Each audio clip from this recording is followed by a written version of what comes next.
Toujours sur notre boutique sur Shopify. Cette fois, nous allons cliquer sur boutique en ligne pour voir les préférences de notre boutique en ligne. Alors, pour commencer, il y a le titre et métadescription.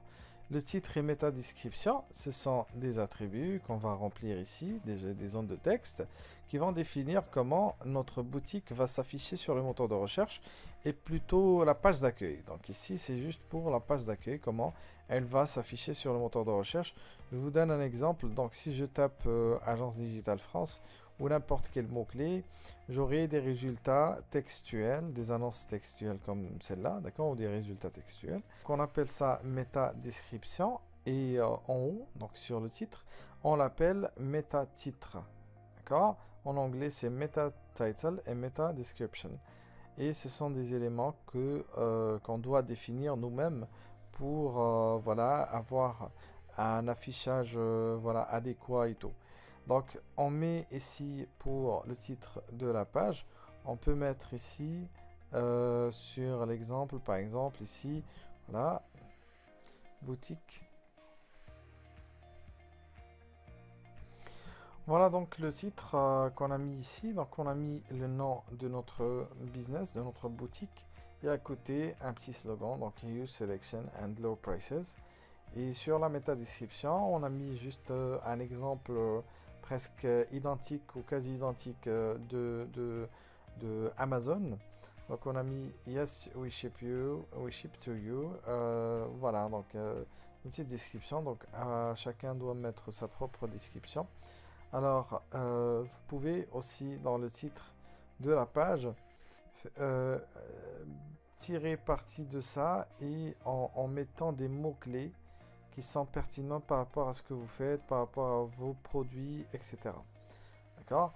Donc ici, par exemple, vous pouvez mettre ici, par exemple, un produit phare que vous vendez sur votre site web et que, voilà, il y a des personnes qui tapent des recherches, qui font des recherches sur ce produit-là.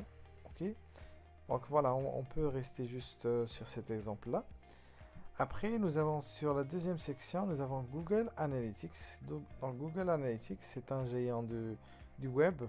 Donc, c'est une plateforme qui permet d'analyser le trafic sur un site web ou sur une application mobile. Et ça permet de traquer les utilisateurs et d'avoir des statistiques très très pointues, comme par exemple le taux de rebond, le taux de clic sur des pages, le temps passé sur une page, la provenance du trafic, la géographie de votre trafic ou audience. D'accord? Donc toutes ces informations, on peut les avoir gratuitement en créant un compte sur Google Analytics. Alors pour Analytics, vous tapez juste analytics.google.com et vous devez créer un compte. Je pense que j'ai déjà un compte ici. Vous devez créer un compte juste avec Google ou avec Gmail. Donc il suffit juste de taper ici votre adresse Gmail.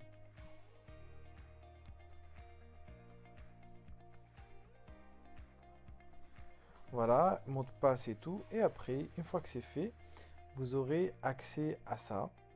Donc vous aurez accès à cette plateforme. Donc c'est une plateforme qui permet d'analyser pas mal de choses. Donc par exemple ici on trouve les utilisateurs sur les 7 derniers jours, combien il y a eu des utilisateurs, le chiffre d'affaires, le taux de conversion, les sessions, etc., etc. Et pas seulement ça, lorsque vous descendez en bas, vous avez jour pour jour le nombre de trafic, d'accord, et la provenance du trafic et fidélisation et tout. Les utilisateurs actifs, la provenance du trafic et même par créneau horaire. Donc vous pouvez avoir à quel moment on reçoit le plus de connexions et sur quel type d'appareil. Et voilà, donc on descend en bas. Et voilà, on peut même trouver les pages les plus visitées et leur nombre de visites. On peut mettre des objectifs, etc. sur la base des ventes ou des clics sur des pages. D'accord. Après, les produits vendus, machin. Donc toutes ces informations sont stockées sur la plateforme Analytics et on peut tirer profit de toute cette data après pour prendre des décisions ou voilà, faire des améliorations, etc. Alors pour ce faire, je pense lorsque vous créez le compte la première fois, il va vous demander voilà, d'ajouter un compte. Donc vous devez cliquer sur créer un compte et après vous devez saisir l'URL, le nom du site web, quelque chose comme ça. Nom du compte par exemple, ici Accessory, nom du site web c'est Accessory, voilà Store. Et l'URL, vous pouvez mettre l'URL complet avec My Shopify, sinon vous pouvez mettre votre propre nom de domaine comme on a vu sur une vidéo précédente. Voilà, donc vous pouvez sélectionner une catégorie, un élément. Voilà, donc si vous êtes dans le commerce ou e-commerce, vous pouvez choisir votre pays. Voilà, vous pouvez mettre votre pays, les horaires et tout. Et vous cliquez sur obtenir un ID de suivi. Vous devez accepter les conditions générales d'utilisation et accepter aussi les deuxièmes. Voilà, mesure de contrôle. J'accepte. Une fois que c'est fait, il vous crée un compte avec un ID de suivi que nous allons utiliser sur cet endroit-là.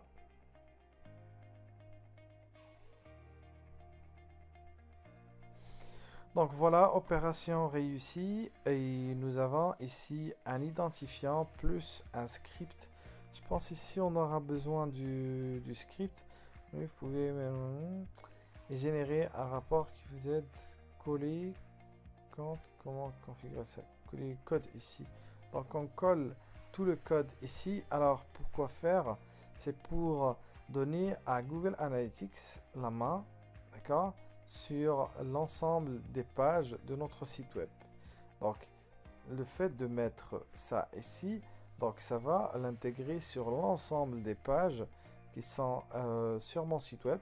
D'accord, du coup j'aurai je peux traquer les visiteurs, les conversions, les ventes et tout. Voilà, donc je peux après cliquer sur enregistrer pour voir de l'autre côté est-ce que sur Google Analytics, voilà, donc en effet, donc il a ajouté ici l'identifiant, le code de suivi, donc c'est ça, l'ID de suivi, voilà, donc c'est ça, oui, tout à fait. Après, utiliser en e-commerce amélioré, oui, j'enregistre et puis je consulte les résultats sur mon compte, donc sur mon nouveau compte. Voilà donc le site web, donc ça marche très très bien, la connexion entre Google Analytics et notre site web. Donc j'ai juste ouvert le site web pour voilà, pour tester la responsivité et le tracking, et effectivement donc il a trouvé un utilisateur actif actuellement. Donc je peux cliquer sur temps réel et puis sur vue d'ensemble pour voir les personnes ou le trafic en temps réel. Voilà, donc il me dit que voilà, il y a quelqu'un qui vient de se connecter, qui est connecté en temps réel et connecté à partir d'ordinateur. Donc il peut analyser pas mal de choses. Si je clique sur ordinateur, donc il peut analyser pas mal de choses. Par exemple, source de trafic. Donc il peut facilement trouver, voilà, que je me suis connecté directement, pas à travers l'emailing ou réseaux sociaux ou des liens sponsorisés, etc. Donc ici la source de trafic c'est direct. Donc contenu, quel est le contenu consulté, etc., etc. Donc nous sommes sur la page d'accueil. Voilà, conversion, il n'y a pas de conversion. Voilà, donc ça marche. Et au fur et à mesure de l'évolution et le développement de notre site web, et avec bien sûr l'acquisition du trafic, nous allons voir sur la plateforme Analytics des informations et des statistiques qui vont se sauvegarder sur la plateforme et tout. Sauf que le trafic ancien, c'est-à-dire l'avant Analytics, on ne peut pas le récupérer. C'est-à-dire si j'avais du trafic sur ce site web là, je ne peux pas l'avoir. C'est-à-dire je peux avoir le trafic juste après la connexion avec le site web. Voilà, donc après je reviens. Donc après Google Analytics, on peut passer au pixel de Facebook. Alors de quoi s'agit-il? Tout simplement, ce sont des éléments. Donc le pixel Facebook, ça permet de suivre les activités en dehors de Facebook et sur votre site web. C'est-à-dire c'est comme si on donne la possibilité à Facebook de pouvoir analyser pas mal de choses. Parmi ces choses-là, les conversions publicitaires, améliorer le ciblage d'audience sur Facebook et optimiser les retours sur investissement, d'accord?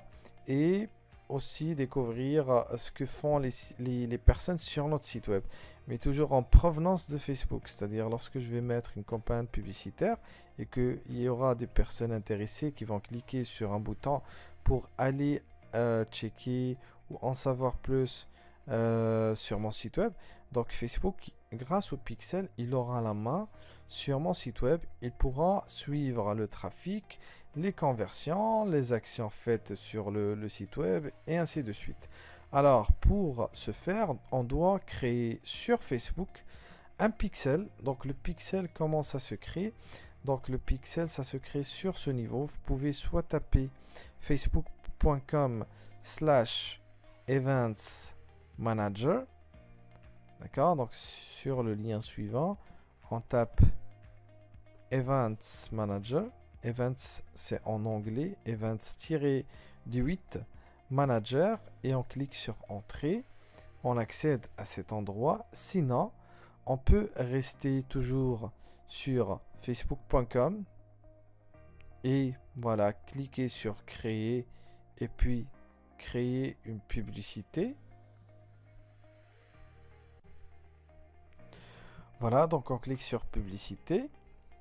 Ou il y a des personnes qui n'ont pas le bouton créer sur cet endroit, mais qui ont ce petit triangle qui permet de cliquer sur un menu qui contient créer des publicités.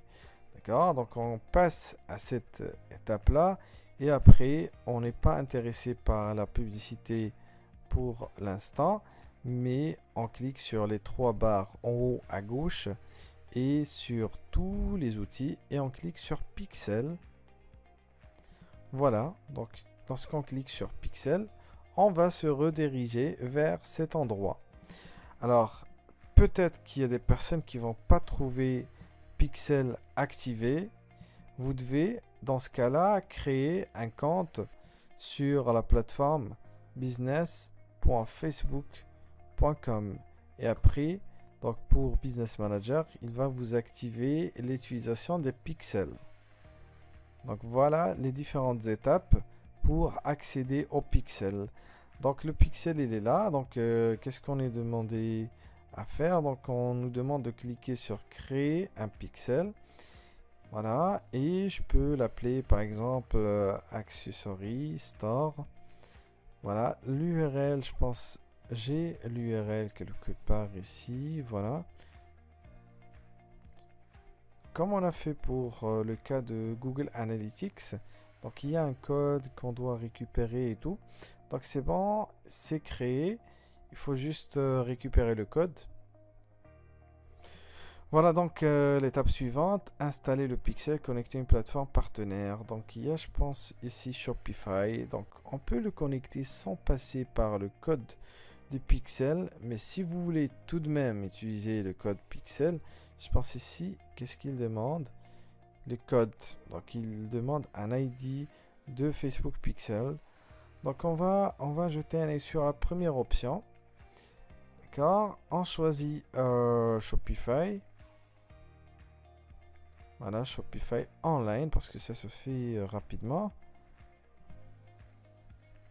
Il y a une petite configuration ici, donc on clique sur continuer et puis voilà, il nous demande de cliquer, connectez-vous sur un lien, cliquez sur boutique en ligne. Voilà, customiser. Ça, je pense, c'est une ancienne version. On clique sur 1, voilà, on se connecte. On clique sur Online Store. Et puis sur Preferences. Et puis on copie ce code-là.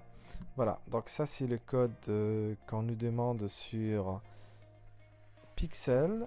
Et voilà, je pense que c'est tout. Voilà, il suffit juste de coller ça. Et après, sur Pixel, je clique sur Continuer pour confirmer l'autre partie.